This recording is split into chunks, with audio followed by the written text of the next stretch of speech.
G'day guys, it's Nico here from the Bulldog Fanatic YouTube channel, and in today's video we are going to do my 2026 AFL Ladder Predictions from 18th to 1st. I'll also predict the Premier, the Grand Final, and I'll also predict the AFL Awards, which is the big ones, that is the Coleman Medal, the Brownlow Medal, and the Nat Rising Star. And at the end of the day, it's just my opinion, so don't get too mad if I predict your team lower than expected. So it's just opinion at the end of the day. So I'm probably going to be wrong on all of these, but let's get into it and start with who will win the dreaded wooden spoon. In 18th position, I have the West Coast Eagles for the second year in a row and for the third time in 4 years. So yeah, the Eagles. They brought in Willem Dersma and Cooper Duff Tytler, and they also brought in some experience in Brand Starcevich. And I think Harley Reid's going to take his step to the next level. I think he's going to be all-Australian level. Maybe not quite make the team, but all-Australian squad. I think he's built. I think Harley Reid is going to have an awesome year after a pretty down second year. But at the end of the day, West Coast, I think, are the 18th in both experience and games played. So, they are... And they did lose some depth in the offseason. They did lose Oscar Allen and Liam Ryan, and Jerry McGovern retired. So, they're probably they're the youngest team in the league. And I think they'll take some steps. I think they'll win more than one game, but I don't think they'll be good enough to get out of, 18th. Or certainly the bottom two anyway. I'll be shocked if they finish higher than 17th. But for me, even though I think West Coast will improve and win more games than last year, I still think they're going to be last. So in 17th, I have the Richmond Tigers. That's right, I have the Tigers in 17th. The Tigers managed to snag 5 wins last year, which was a massive tick for them, given they were predicted at the start last year to win possibly no games, given how raw and inexperienced this list was. They also cooked in the most recent draft last year, taking Sam Cumming and Sam Grill. Unfortunately, Sam Cumming will be out for quite a while due to injury. They also have a great crop of youngsters, including Taj Houghton, who unfortunately missed a large chunk of the season due to a bone stress in his hip, so hopefully he's all good. But both other young talents, such as the return of Josh Gibkiss and young tall forwards such as Harry Armstrong, John T. Fall, Tom Sims, and Jasper Alga, who will be hoping to develop and take their game to the next level. And of course, who could forget about Sammy Lawler taking on the number 4, as in he's wearing the number 4 this year. So the hype is real around him. Now, he did have a very impressive first season, but it was plagued by a lot of injuries. Let's hope he can stay injury-free, because the sky's the limit for this young man who has already got a clutch gene. But in my opinion, Richmond's veterans, such as Nan Curvis, Tim Taranto, Jacob Hopper, Nick Hostin, Nathan Broad, Noel Boston, and Tom Lynch, was a big reason why they won 5 games last year. I feel like those guys carried them to a lot of wins last year. Can they do it again? I'm not sure. Most of those guys played at elite levels last year. I'm not sure they can do it again. And Richmond boasts as one of the more inexperienced sides in the competition. So while they have a lot of Ferraris, as David King's been saying, in terms of youngsters, I just don't know how far that's going to take them. So in my opinion, I think they'll stagnate, maybe get a similar amount of wins to last year, and finish 17th in my humble opinion. In 16th, I have the North Melbourne Kangaroos. Yes, same position as last year. For me with North, it's just I don't trust them, especially defensively, and I think Clarko's washed. Yes, they have some of the best young talent in the competition, boasting of Harry Sheasel, Colby McKercher, drafting Lockie Doverson, the development of Finn O'Sullivan, and of course George Wardlaw. But unfortunately, Wardlaw's going to be out again for the first month due to another hamstring injury. That man just cannot get luck. And yes, they do have some very good veterans in the midfield like Luke Parker, and I guess LDU. Well, for this team anyway, he's pretty much a veteran even though he's in the prime of his career. So they do have some solid contributors in the midfield. And of course, they got dangerous forwards such as Nick Larkey, small forward medium forward Cam Zerha, and small forward Paul Curtis, who is one of the better small forwards in the competition.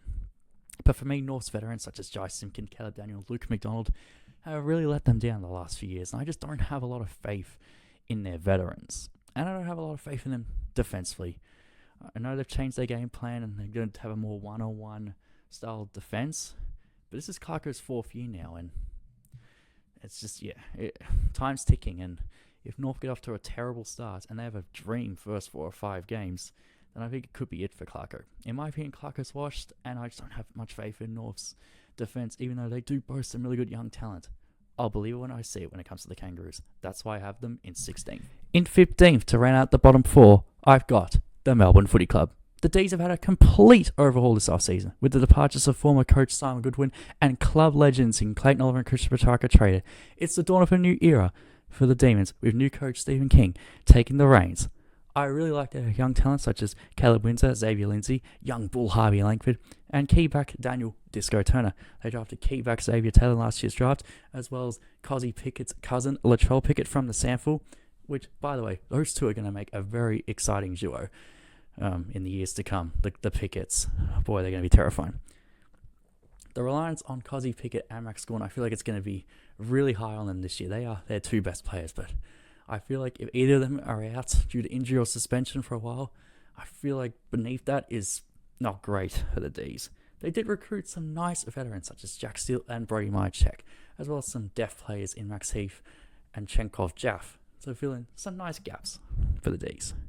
I think the D's will be exciting to watch and may even be pushing for a wildcard position. But in my opinion, this is a transition year for the D's. They've got some really exciting young talent, but I don't think they're at their peak yet, those young players. But in a few years' time, I think they'll be a dangerous, dangerous final side. But I don't think the D's will be that bad. They will be a thorn in a lot of people's sides, but I have them in 15th. In 14th, I have the Essendon Footy Club. They lost their last 13 games in 2025, mainly due to a horrific injury list, one of them including Nick Martin, who will miss the entire season with an ACL. The Bombers drafted well in last year's draft, with taking star prospects in Jacob Farrow, Dyson Sharp, and Sullivan Roby. Zach Merritt was held onto by the club during the trade period, and it will be interesting to see how he will play after last season's fiasco. Nate Caddy and Archie Roberts should continue to excel and take their games to the next level, as in my opinion, I think they're the two Bombers with the highest, ceiling in terms of their young talent. Essendon also has some really exciting, good youngsters coming through that debuted last year, such as Angus Clark, Archer May, and Jay Newen. And they boast a very solid midfield group of Zach Merritt, Jai Caldwell, and Sam Durham, and the return of Darcy Parish. And the club are saying that Darcy Parish could be back to his 2021 best. I'll believe it when I see it, after numerous soft tissue problems the last 3 or 4 years.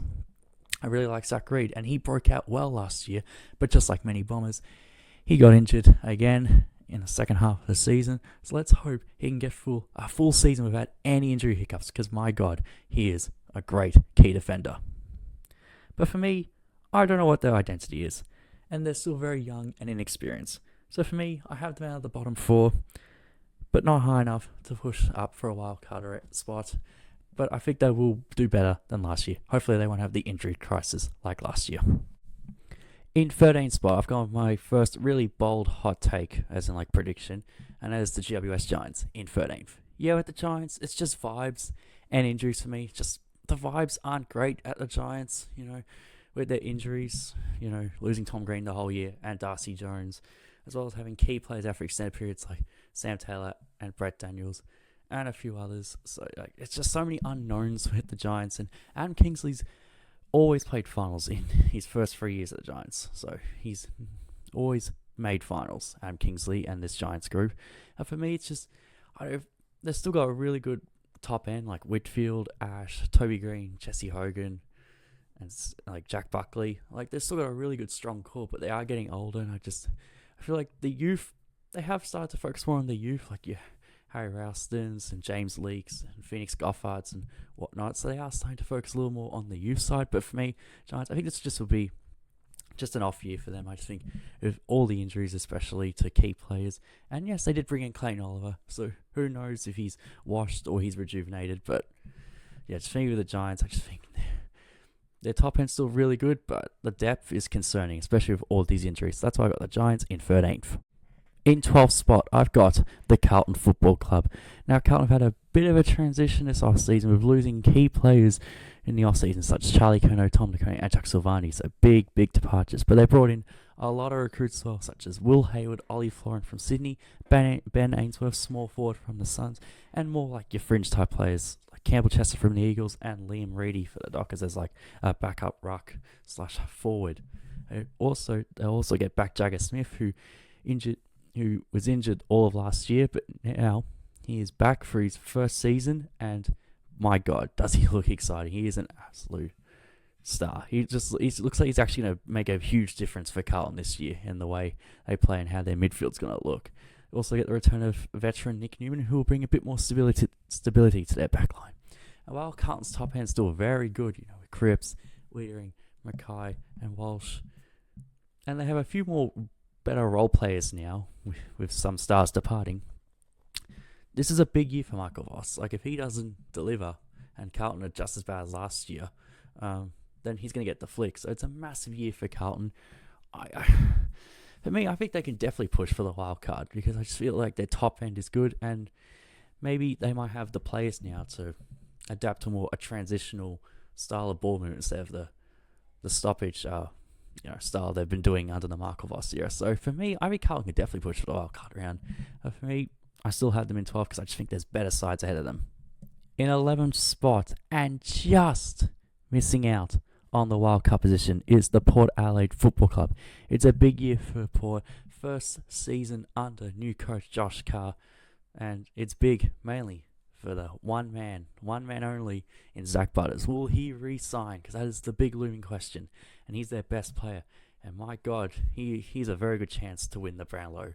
So Zach Butters will be crucial for Port and how far they go along Connor Rosie and Jason Horn-Francis, their big three. Miles Bergman and Mitch Georgiades, they're like their 5 most important players. So big for those guys. Port, they're going to have to rely on a few more role players now. I just bring in Corey Durden and Will Brodie and Jacob Weir, a few fringe players right there, but they're going to have bigger roles with Port this year. The defense of Alir and Brandzirk Thatcher and Todd Marshall being trialled as a key defender. That's an interesting key defense, to say the least. I think Port's top end is fantastic, and a breath of fresh air with Josh Carr now taking over Ken Hinkley. It's going to be crucial, but if Port lose some of their top stars to injury, I'm worried about the depth of their club. Yes, they have some nice young talents in Joe Berry and Christian Moraes, but I just feel and Jace Burgoyne, but I just feel like Port, I think they lack the depth, compared to the top teams. Their top end is great, but they do lack the depth. But they have a piss easy fixture in their first 5 games are very winnable. So they could easily start 5-0, and they still have the great advantage of playing at the Adelaide Oval. So for me, I think Port will push for the wild card round, but not quite make it. I think the top end's going to be fantastic, but I don't know about their role players. In 10th spot, and just sneaking into the wild card position, I've got the Collingwood Footy Club. Collingwood, after being probably for a lot of the home and away season last year, being the premier team to beat, they did fall away in the second half of the year and only winning 3 of their last 9 games. So I've got them going from top 4 last year, making a prelim, to just sneaking in. I just think, look, it's the aging list. It's just they rely so heavily upon their aging players such as Pendlebury, Sidebottom, Howe, Chris, Elliott.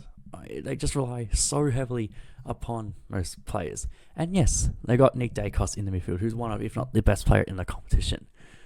But I just feel have they got enough stars around him in the midfield to, compete with those top sides who have more depth in their midfield? Jordan De Goey, he's always a big wild card. Jordan De Goey, can he be consistent for a full year and not have distractions with form and injury?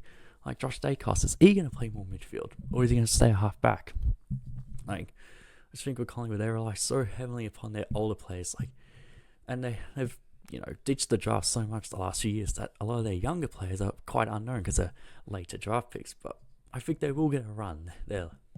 Some of their younger players, and they will be missing Darcy Moore, Jeremy Howe, and Reef McGuinness for the first few rounds of the season. So I just think with Collingwood, it showed at the back end of last year that their older players are just going to get broken down, and that's my prediction. I think Craig McRae is a great coach, and I think in terms of the game plan, and they're very well organised, and Nick Dacos is great. But for me, I don't know about Collingwood's younger players. I think they will play a lot of games, but is it enough to push higher than 10th? We'll see.